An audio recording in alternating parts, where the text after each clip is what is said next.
Susan Morgan Taylor, welcome to the Orgasmic Lifestyle Podcast. It's a real pleasure to have you here. Oh my gosh, I'm so excited to be here. This is going to be so fun. I can't wait to see what we're going to talk about today. So, for those who are unfamiliar with your work, could you tell us what you do? Yeah, absolutely. So I am a sex therapist. I'm a specialist in, well, I really started out as a specialist in women's sexuality, which really was tied in with my own awakening in that arena with myself. I got really passionate about helping women be able to really find their pleasure. One of the things I realized is that we already are orgasm, we are pleasure, we are love. It's really actually our natural state. And how you access that is really just by clearing off the things that are in the way, the obstacles to pleasure, the obstacles to really being able to experience ourselves as that. And so I had kind of found that pathway just through working with my own body and my own sexuality, really studying and learning, and really found that, wow, like when we're expanded in that, like life is so much better, relationships are better. I really truly believe the world is a better place. So I got started really being passionate about working with women. However, my work has really evolved to primarily, I work a lot with couples Mm, and really helping couples be able to get on the same page because as I've learned a lot about my own sexuality and women's sexuality and these obstacles that tend to get in the way of our ability to really drop into desire and connection and love, I've learned that it's really something that can truly be learned and it can be created. And there really are very simple tools and a very simple pathway to getting so two people can both get what they want. Mutual fulfillment is possible. It's just that we don't have the tools or the education or the know-how to do that. So that's kind of where I come in. Is I have collected really the best of the best as I've been in this field now for over a decade, really equipping my clients to be able to navigate that relational space by understanding how desire works, how pleasure works, how orgasm works, and then being able to work in the relational space with that. How do we communicate desires? How do we understand how pleasure actually, what I would call like the anatomy of pleasure? There really is like a structure to it. Once we understand that and we know how to speak the language of it, it becomes much simpler so that pleasure can actually exist and you can literally create it just by having that clarity and understanding and some basic foundational tools and skills to be able to create that. You can get back on the same page because that desire discrepancy is really one of the biggest problems that I see couples face where, he wants this and she wants that, and then is getting what they want. He doesn't want mm, it at the same time, she doesn't want it at the same time, so they just kind of give up, and then you end up with a sexless relationship, and that's not what we want. definitely So not. So, you're yeah. primarily a coach? Well, so I started actually in mental health therapy. Mm, So I am trained, licensed professional counselor. However, I have shifted out of mental health and I am really just focusing on coaching and somatics as well. So somatics meaning body-based, experiential-based type of work where we're really including the body, not just the mind. So now I would say that my work, I guess we would put it under the coaching umbrella, but my background comes out of actually sex therapy and mental health. But for a lot of reasons, I can work with clients worldwide now without being sort of bound to the license. So I have a lot of that mm. clinical, all the training that you would get as a mental health therapist, but I'm also very outside the box. And I really wanted to be able to work more experientially with clients and really bringing the body in and work in ways that it's just harder to do when you're working under like a licensed structure. So yes, I would say that I'm mostly now working as a sex coach, somatic sex coach. So, what inspired you to follow this path? Is it because of your own healing journey? Yeah, yes. It was around 2011. I had gone through a divorce. I was married for 10 years and it was so funny. I mean, that was like, I was so not interested in sex. I could Wow. literally go like 6 months. Yeah. My What a opposite now. transformation. Yeah, like just had no interest in it. And I think at the time, there was something really missing for me. Like I just wanted more depth, more spiritual connection, but I had no idea how to get it. And I think what I did, just because I didn't have the knowledge, I just kind of blamed my husband. Like, well, Mm, he just doesn't know how to take me there, right? So fast forward, that marriage ended, and I ended up I had another relationship like a year or so after the divorce, and sort of the same thing kind of happened where I was just really disappointed, like not feeling satisfied or fulfilled. And I realized, like, wow, like this is not a he problem, it's a me mm, problem. So that was when I said, I'm gonna figure this out. Like, I want to learn how to have a full body orgasm. I'd read about that, I'm like, Mm. oh, that's a thing. I always thought that's for other people. But then I had this aha moment, like, well, no, like I have a body, like surely I can find that pathway within myself. So I really made this dedication to start to learn my own body, learn my sexual energy. I made a date with myself once a week, like a Wow. self pleasure date where I would start to really work with my body, touch myself sexually. And that was when I had the huge awakening. What was really interesting was at the outset of that journey, it was funny because I never had a problem reaching orgasm like during sex. I could like have lots of them right on top of another. But when I started working with my own body, I noticed I actually had like quite a lot of lack of sensation in my genitals. There's a lot of numb. It was really strange, a lot of numbness. And what I started to do was just slow down. I got way more present.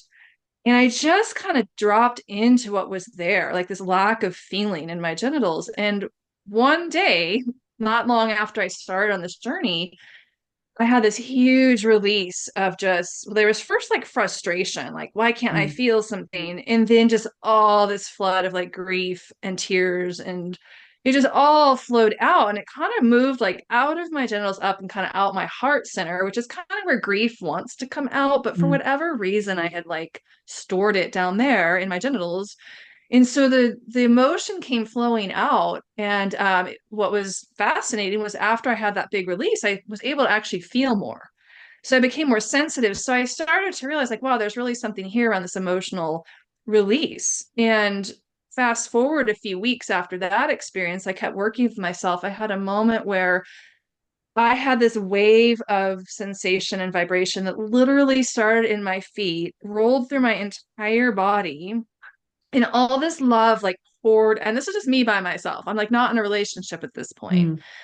All this love and pleasure just started literally pouring out of my body. And that was the moment where I was like, oh my gosh, my whole life I've made my partner responsible for this when really that pathway is actually in my body. And all I had done without really realizing it was I had just removed the obstacles to me being able to experience that level, that kind of full body orgasmic experience and the love that I already am. It was just taking away the tension. So, tension is really the biggest obstacle to pleasure. You've got mental, emotional, and physical tension. Almost all tension is mental because Mm. what happens is like, oh, I don't want to feel that sad thing, so I'm going to shove it down. Or I'm not supposed to be angry, so I'm going to clamp it down. And so the mind is, telling the body like, don't feel, don't feel. So over time, we shut down the flow of our life force energy, which is the sexual energy. So all I had done was just started to release a lot of those stuck emotions that were in my body. The flow had started to open. And in that moment, it was like, oh, wow, this is in me. I just removed the obstacles that were in the way. And from there, I realized like I could show like any love. I could literally like grab any guy off the street and be like, okay, here's the pathway. Like I know what my body likes. I know what I want. I know what I need. And I knew also how to kind of drop into my body and drop into my pleasure so that I could have those types of experiences. And then I was like, wow, more women need to know this. Like, think of how many relationships and marriages could be improved or saved. Like, if women were actually enjoying sex more and getting really what they needed and wanted. Because that tension you I'll talk about is stop and let probably you. what is causing all the tension in the marriage as well, would you say? This unexpressed tension. Was that what? Absolutely. And Mm. I think, I mean, yeah, you can tell me what your experience has been, but what I feel like happens a lot is like as at least for me, this was true for me. I didn't even know something else was possible. So the kind Mm. of sex that I was getting was like kind of all I thought was really available.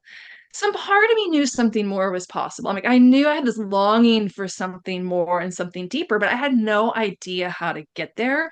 And I think that happens a lot in relationships is in general, many women are not getting they're not really getting what they actually need in order to become orgasmic, in order to really drop into their pleasure. So sex is happening like the way that we see it in movies, which tends to be, it works just fine for many men, not all, of course, but many men. It's kind of over pretty quickly. The guy orgasms really fast, and she's just kind of supposed to be happy. Or in the movies, they probably make her orgasm in like 30 seconds. And that's not the reality for most women. Like our Mm. bodies typically tend to need more time to really become fully engorged, become fully ready. Our energy, our feminine sexual energy takes time to really warm up and come to a boil.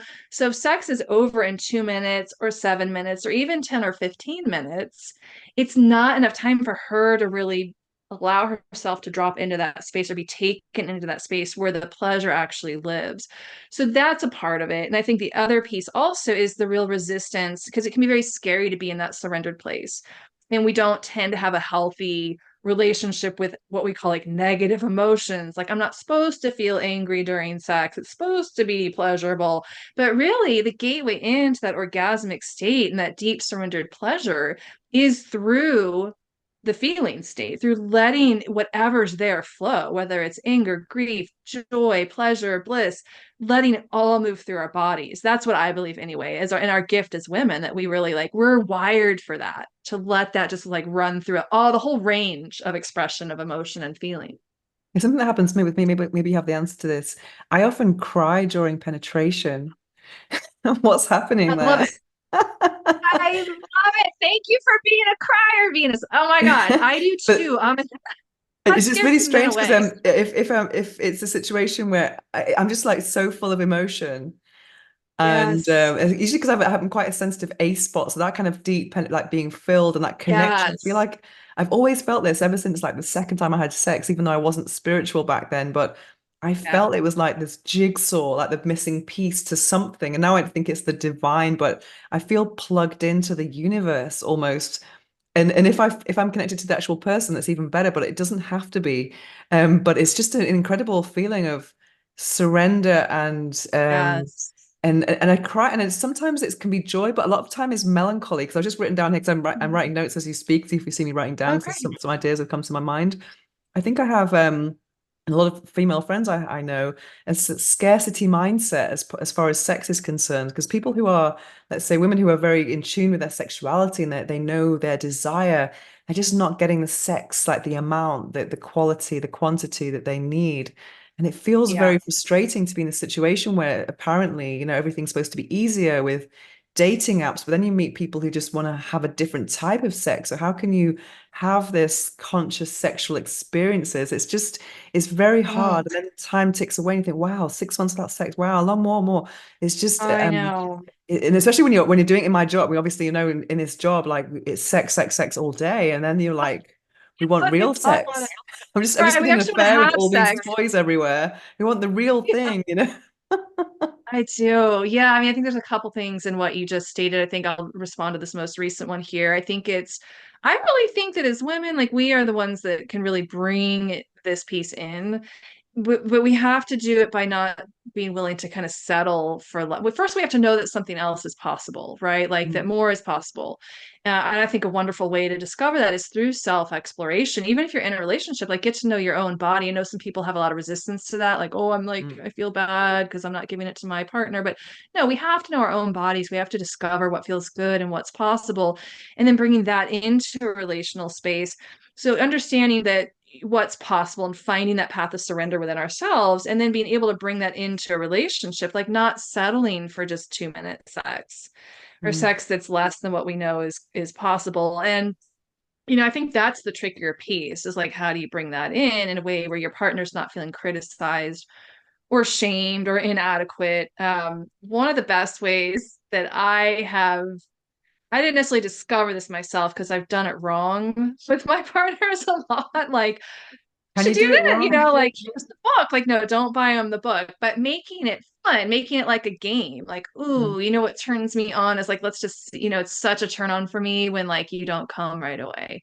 Oh, mm, it gets me so hot, like when you just tease me, right? Like making it fun for your partner. And that's a real art. And I'm mm, not gonna, say that I'm like the master of that art yet, but I do think that there really is a certain way to bring that in. Unless you already have a partner that's like, yeah, I want to learn, I want to read the book. And there are people out there like that. I was lucky to draw a lover into my life who, like, after I had learned all this stuff about my body, I'm like, okay, I'm like ready for a lover to come into my life. I was so blessed to have a man come into my life who was just like up for the journey. Like, he just wanted mm, to learn, and we experimented, and he was okay with me kind of giving feedback, and that was really beautiful. But that's not everyone's situation. So I think mm, like making it fun and making it like a game and being curious and being open-minded, and hopefully having a partner that's willing to explore, I think is so critical. The other piece, the cry. is really beautiful. I mean, I'm like that too. Like I'm very watery and like I will just let all of it flow through. And like it's a very common experience for me as well to have the tears flow when penetration happens. Part of what that is, this is how I would describe that. I mean, all women are wired differently, of course, but actually crying is a pathway into orgasm. And especially when there's deep, we're seeing you have a very sensitive A spot. That's the anterior part of the cervix. Mm, If anyone listening is not aware of that term, um, the cervix is really it's connected with our heart. So if you're familiar with like the sexual reflexology, I mean that part of a woman's body is it's the heart center, but it's the one that's down there in our vagina in our womb. So when that part is touched, how we open to orgasm through that part of the body is through a deep, deep surrender, a very deep letting go, and crying is actually a way that can actually open us into that deep cervical orgasm. And I know that when I have had those types of orgasmic experiences through the cervix, it's been through crying into it, and it just like opens, and then there's like this blissful, like wow, like what was that? And even I had one partner, I think my cervix like it did this to his penis, and he had never mm. experienced that. He was like, "Whoa, what was that?" I'm like, "Well, you just, like had to kind of Welcome. tell him, yeah, welcome to the temple gate." I love it. The crying is really beautiful. And I think it's a flow of energy and certainly not to be judged. I think the other piece too with that, like you said, for you, it's kind of like a melancholy feeling. Like Mm, for me, a lot of times it's just like, I don't know, it's more just like an opening of love. But when there's a melancholy there, the beauty of that, the love that you're receiving from your partner, like that opportunity can be used, like not to go up into talking about it, but to allow a deeper surrender towards that feeling, even of the melancholy, and letting the love that's coming in from your partner actually penetrate that part of you that's, sad or grieving. It's just an mm, opening, and the love, the sex, through sex, can really actually be used to transmute that. That's mm. been my experience anyway, with Well, my different, melancholy what we might is because of the lack that I'm maybe not having enough because if you have a very high libido think. and then you're Yeah. very sexual, I'm very creative as well, so I feel like I want more than what I have kind of thing, and so when I have those experiences, I'm Yes. always Okay. grieving the dry spell, if that makes any sense. Yeah. But it's like no, I get you. Oh, that makes sense. Okay. Thank you for clarifying that. Yeah, like, oh, this is so amazing. And then like, yeah, I might not I have need this more of again for a while. this. Yeah. So many months. So looking at your profile, you have so many things that I'm interested in. I love sex or love as a spiritual practice. Were you Mhm. always spiritual in your sexual awakening? How did these two things come Yeah, together? I've always been on a spiritual path, like my whole entire life, but the sex and spirituality didn't really cross over. Maybe until, yeah, maybe in my 20s. I had a lover when I was 19 or 20. Our sex was very, very spiritual, very energetic. But then after that, not so much. Like I got married, and like I didn't know how to like get back to that place that I'd had a little taste of it when I was 19 or 20 with that lover. And then, but I didn't really understand like how do you get to this place where it's not just sex, right? Because a lot of the sex I had sort of after that was just like disconnected. Like my heart, like it felt good, but like my heart wasn't connected to it. Um, so the sex and spirit kind of came in when I went through my own personal awakening that I told you about earlier, like where I just started to work with my own body. And I started to realize that like I actually am like it's literally love is what we are. Like I didn't have to, after that experience, I didn't have to go out there kind of looking into a relationship to get love. I realized that it's a gift that I actually can bring. It's something that I am. And how we do that as a spiritual practice is about, well, it's kind of like what we were talking about with the emotions. It's about being able to actually meet and greet in our bodies anywhere that there is closure or resistance or what I might call even like rigidity. Like it's about meeting what's there fully. What we tend to do a lot of times is I don't want to feel sad, or I don't want to feel angry, I don't want to feel jealous. So we'll kind of like heighten and contract around that feeling because it's bad or we shouldn't. We have all this conditioning, right? That we're not supposed to feel those bad things, or we don't want to feel them. I'm only supposed to feel the light and the love. But really, love as a spiritual practice is literally about what I would call like embrace. It's like softening towards that thing that's in us and fully feeling, fully embodying, even if it's something like anger or jealousy or sadness or joy or pleasure. Can we just drop in and let ourselves fully feel that? Because what we're doing when we're doing that is we're dissolving that contraction. The contraction is the unlove or the rigidity or the tightness, the tension. That's the thing that keeps us from the union of fully being in the present moment of what is. That's what love actually is. It is acceptance and it is embrace. So if we're saying, no, I don't want to feel that, make it go away, we're in resistance, we're in rejection, which is not love.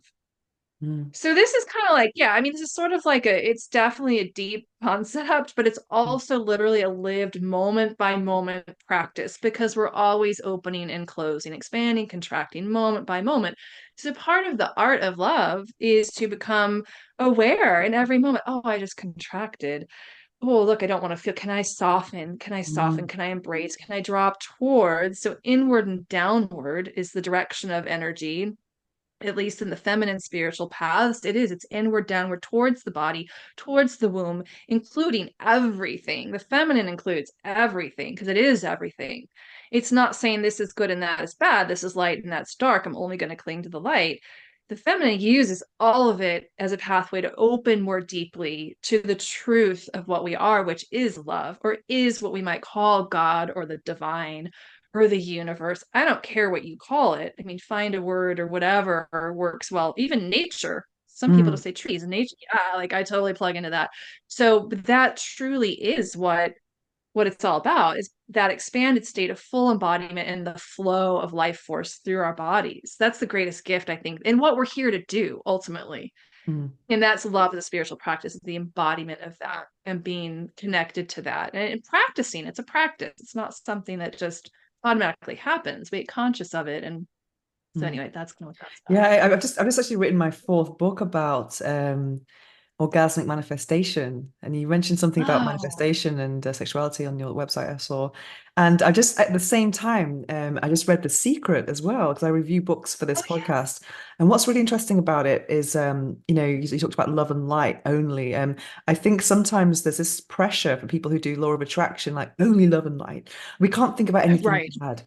And I really think that's a mistake. I think we have to embrace everything because everything, Yes. if I just believe that everything, even the bad things, have light in them. There's always a lesson or realization of gratitude, or there's always, every cloud has a silver lining. So I think it's important to embrace all of the sensations. Because Yeah. otherwise, there's another book called The Body Keeps the Score or something. So I mean, otherwise these I've things got stay in your it on my body. desk right now. Yeah, I know it Oh very wow, well. yeah. So. Yeah, I'm with you on that. And I think, what's so interesting, and I have I have experienced this myself, and I've also seen it in friends who have, sort of been on that law of attraction path, but I've experienced this myself. Like we're extremely powerful beings. And what can sometimes happen is you can attract something in, but if you've not actually done the embodiment work, you won't be able to actually receive and hold the thing. Like, right? Like in order, for instance, you could draw in a ton of money, but if you have unworthiness or wounding still operating in your unconscious, you're not going to be able to hold on to that money that you just manifested or the relationship that you draw in. You're going to sabotage, or something's going to happen. So there is a lot to be said for like the full embodiment and actually the healing, like the deeper resolution of the things that might keep us from being able to abundantly receive. And the worthiness is like actually a huge, huge piece of that. So if we're walking around with like in denial, right? Like, oh, right, I'm only supposed to feel these certain things, but in the core of our vibration is an unworthiness operating paradigm. Like that's the thing that actually is going to control. Mhm. And a lot of this work is really just about becoming conscious of that, right? So if we're in denial of it, we're never going to be able to become fully embodied beings that can manifest super, super easily because we're denying what's actually true in that moment. The darkness, like the unworthiness, that shadow side can actually be a portal into the deep, deep receiving and expansion of abundance. But it's when we're like blocked off from it, I'm not supposed to feel that, or I'm going to mentally like override that feeling in my body. It's not I mean, yeah, the manifestation's not going to be as complete as it could or as full as it could, or you're not going to be able to like maintain it or keep it Mhm. really running and going. That's been my experience anyway. One challenge when one craves spiritual sex is finding a partner who's not too spiritual. How can someone have this? Yeah. That's going to be a big obstacle because not everyone is spiritual. So, because I mean, I think as you know, No. sex is so has many faces, so many styles. So sometimes you can. Yes. I'm quite like a chameleon, so I kind of adapt to maybe different people. But then there's a Right. part of me that really craves, I have amazing sacred sexuality books. So I'd love to kind of like go through them and learn everything Yeah. with someone who's equally curious as I am. So how do we Yes. deal with things like that? Because I can apply to any type of sexual any kink or practice, to be honest. How do we, if Yeah. your partner's not as open as you are, or Yeah. I mean, I think it takes a willingness. Like, yeah, if you don't have if your partner is not willing to be curious, Mhm. it is kind of a lonely path, you know? It's kind of lonely. And so again, like, right, how do you inspire your partner's interest in that? I think is what it comes down to, because I've certainly run into this myself. People just tend to not come. I mean, wouldn't it be great if we could just walk out there and like find a lover, like perfectly programmed the way that we need them to be, or that we want them to be for all these things we want to experience? It just doesn't tend to work that way. And so I think the better place to develop skill is in how can I be skillful and and like making it fun? How can I make this interesting? Um, and that, like I said, like that's a real art form that I think takes some thought and takes some practice and knowing kind of how does this person tick, what feeds them. We all have different things that feed us, that feed our sexual blueprints, our erotic landscapes. So getting curious about that, like, can I get curious about my partner and what feeds them sexually? And are they open to discovering what feeds me sexually?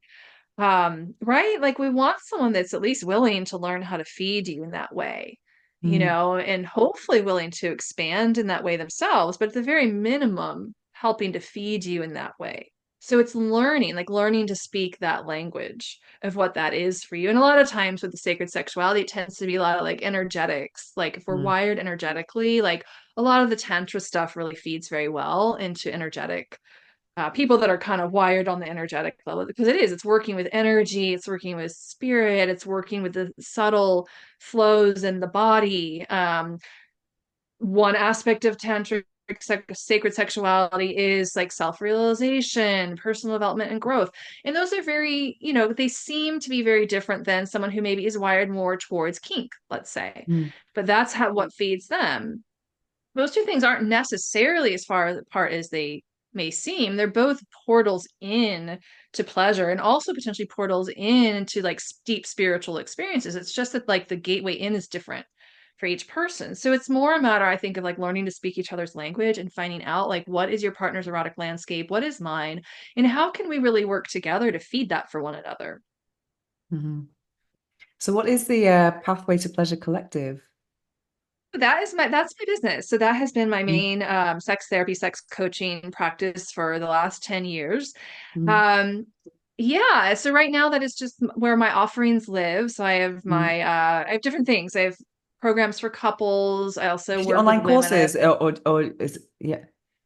yeah, I have some online actual courses. Awakening Radiance is one that I have on there that's a women's. It's to help women actually wake up that radiance that is our life force energy, which is connected to our sexuality. That's a women's course, self-paced online course. And then I also have two kind of custom programs that really include my one-on-one coaching and support.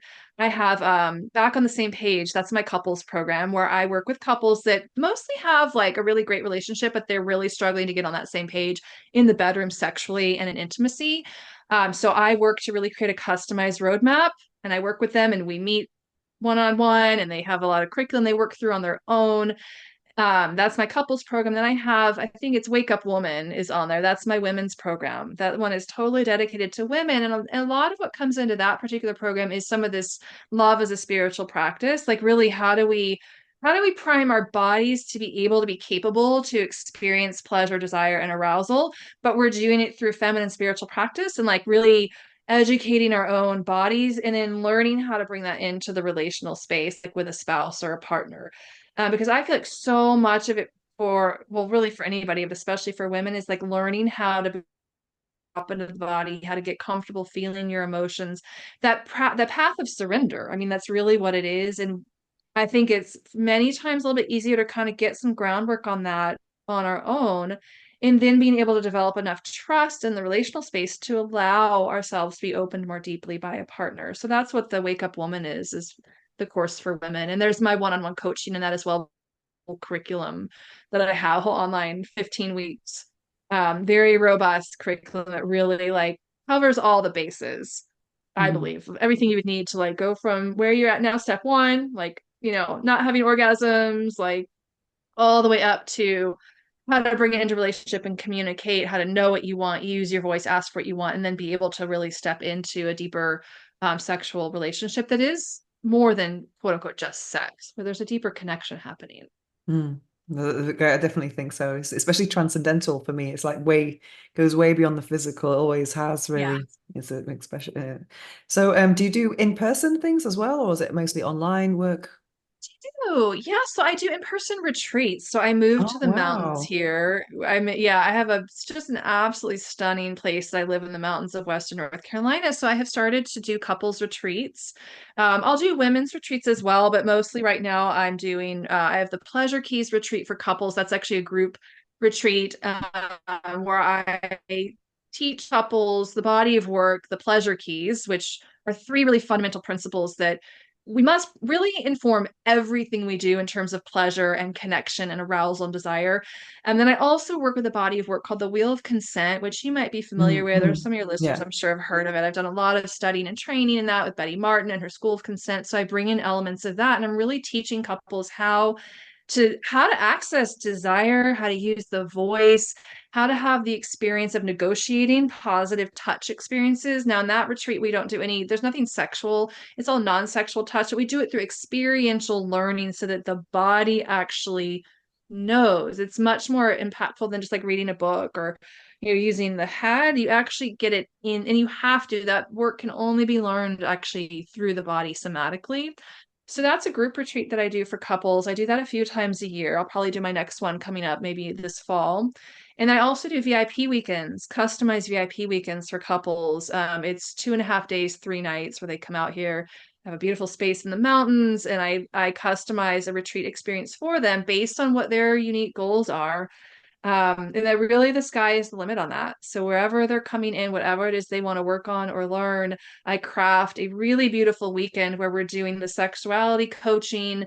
And then also they get to go do, excursions to see waterfalls. I bring a private chef in and have them Oh, cook a nice. meal and like sort of an all-inclusive, like romantic getaway, but you're also really being intentional on the relationship and taking it to the next level. So that's Mm, my in-person stuff, and I love it. The mountains here are just absolutely stunning. mm. So Do you work with a it's a couple lot of, actually both at the same time in the same room?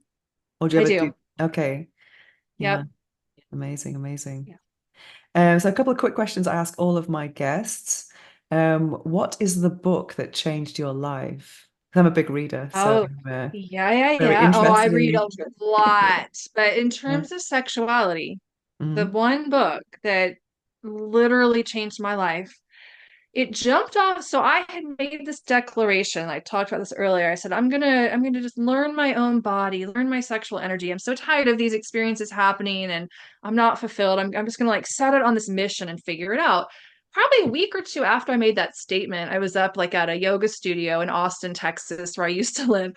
And they had a little section of books and candles and incense. And this book just like jumped off the shelf at me. It was called Tantric Orgasm for Women, Mm. written by Diana Richardson.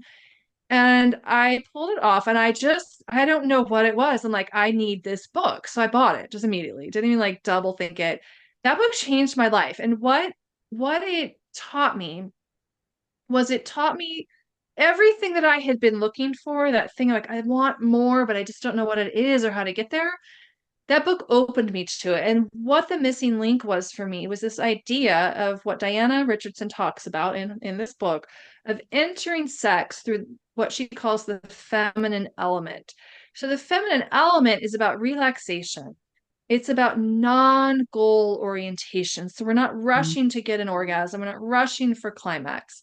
It's about slowing down. It's about being present in the body and noticing every single sensation happening in the body.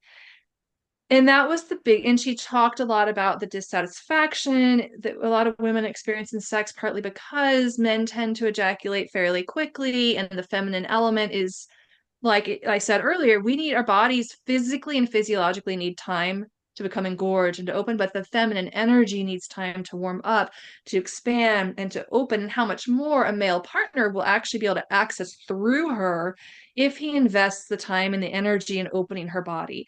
And then there was also this idea of this pathway of a woman opening, of how we actually open into that feminine essence. And so when I started my self pleasure practice, that pleasure date that I had with myself every week, that book informed me, and that I was like, oh, this is a really new concept. Like, what if I just slow down? I'm not trying to make myself have an orgasm. I guess I could do that. I could just make myself have an orgasm and be over in 30 seconds or a minute. But this was different. So I learned how to really slow down, get more present, take more time, and that's where that giant awakening happened. Where all this love, like that's the thing we want the most, I think, as women, is just love. We want love. We want to Mm. feel love. We want to be love. We want to feel love. We want to give love because we actually are love. So that book really helped me have this totally new perspective on sex and what's possible in sex and what a man's role could be in that by delaying ejaculation, by learning how to kind of back off, not just going for orgasm, but by actually kind of taking more time, by moving more slowly with me, not just kind of pounding it out and like going for the end goal, right? But like, okay, let's slow down, let's feel, um, I also learned how to hold my awareness in different parts of my body. That's one of the pleasure keys, by the way, is awareness, where we hold awareness. I learned, I don't know, if I just hold awareness like in my heart center or my brain center, what just naturally would happen is my orgasms would rise up and they would burst out of my heart instead of like that genital orgasm that comes out of the genitals, out of the clitoris or the vagina. Like the energy would literally come up like a wave, and I would have these like heart gasm openings where just love would pour out and tears would flow down my, I mean, Mm. they're just unbelievable experiences that I don't believe are accessible if we're just goal oriented, slam, slam, slam, Mm. slam, slam, slam, go for it. Okay, we both came. That's the point of it. So it was all about non-goal oriented sex, coming into it from the feminine perspective, which by nature is relaxed, has no purpose, no goal. It's more about connection, being, dropping in, slowing down, becoming more aware, more conscious. Yeah, that was the biggest game changer for me. Well, I'm going to look it up. I'm definitely going to Yeah, look it totally worth the read. up. One of mine I recommend if you're into a yoga as well is this amazing book called Sexual Energy in Yoga. Do you know this book? It's amazing. It's Ooh, not I about just the know. asanas, it's about the yogic kind of states. It's absolutely Wow. amazing. It's by this woman called Okay. Elizabeth H. And she opened the first yoga school in Europe. So the book is from the Wow. 1980 or something, but it's very advanced spiritual. You need to read it like quite slowly. It's very dense, but mega powerful. It will help you see. It's not really, there's nothing orgasmic in the text. It's just about the extreme power of a sexual energy and its true Wow. nature. If you're into, manifestation, I'm that's totally sexual, into because that. I'm really interested in that side of sexuality, like the application and effect on other parts of our lives. Because that's Yes. where my interest lies at the moment. So just thinking about how this tool, not just for pleasure, but for power, for like how to Right. feel personal power. And I just think it's, Absolutely. I would love to read that book as well. It sounds amazing. And I yeah, agree it's because when you brilliant. think about the sexual energy, I mean, it is the most powerful force in the universe. It's a thing that creates Mm, life, like mm, sex. The sexual energy literally creates physical life. Like we can mm, use it to create a human being. That's powerful.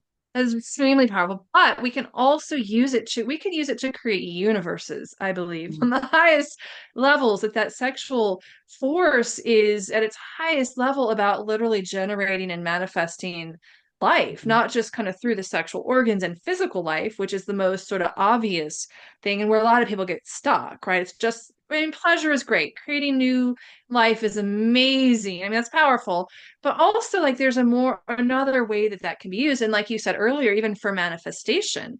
I mean, mm, I've had stuff like this was even before I really even knew about like the sex magic and how Mm. that's a thing, using orgasmic energy to create. But like I had stuff like instantly freaking manifest when I was like self-pleasuring and I'm like, oh, I just want this thing. Like literally, like within minutes, like the thing showing up. Like, Wow, whoa, like that's powerful.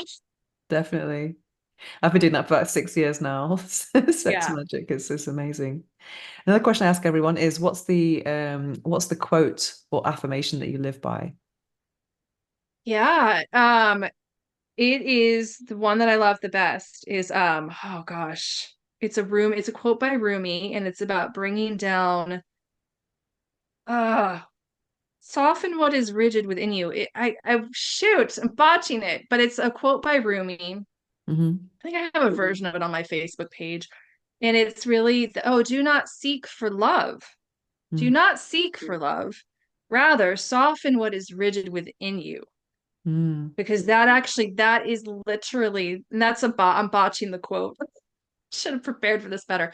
But essentially, it's that. Don't go Yeah. seeking So it's for like love. removing your own obstacles in a way and focus on Yes, love. remove Yeah. the obstacles that love to love that already exist within you. Soften what is rigid within you.